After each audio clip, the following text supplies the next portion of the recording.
La République est une et indivisible. Nous devons travailler la main dans la main.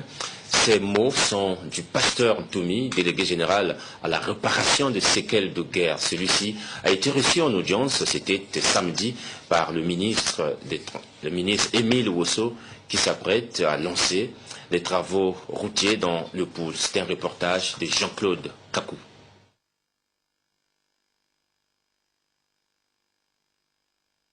C'est la toute première visite de M. Frédéric Binsamou à la Tour Nabeba, siège de la plupart des ministères.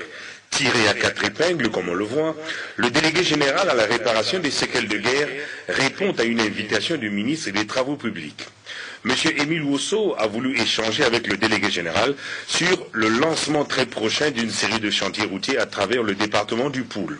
À cette occasion, M. Binsamou a déclaré au ministre Ouosso sa disponibilité à œuvrer au bon déroulement des chantiers de la municipalisation du Poul. La réparation des séquelles de guerre passe par là, a-t-il dit en substance.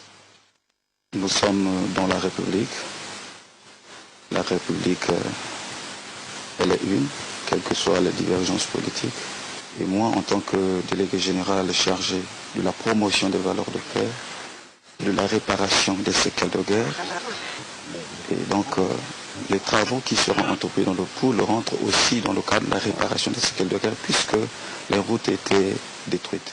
Pour le ministre Ouosso, cet échange avec l'ancien leader des ex-combattants était nécessaire pour obtenir que les chantiers qui vont être lancés dans le Poul connaissent la quiétude et la sérénité qu'on a vécues dans les autres départements et tout récemment dans la cuvette ouest. Étant donné que M. Ntoumi est l'un des acteurs majeurs dans le Poul, avec beaucoup de cadres qui heureusement tous aujourd'hui sont dans le comité de suivi, le gouvernement a voulu échanger avec M. Ntoumi et parfaire cet accord et cette harmonie pour faire que lorsque nous allons lancer des entreprises privées, elles seront très nombreuses sur les routes, qu'il y ait le même silence comme dans la cuvette ouest, où il n'y a pas eu des crevaisons inattendues, où il n'y a pas eu des carburants volés, des pièces détachées volées ou des véhicules braqués.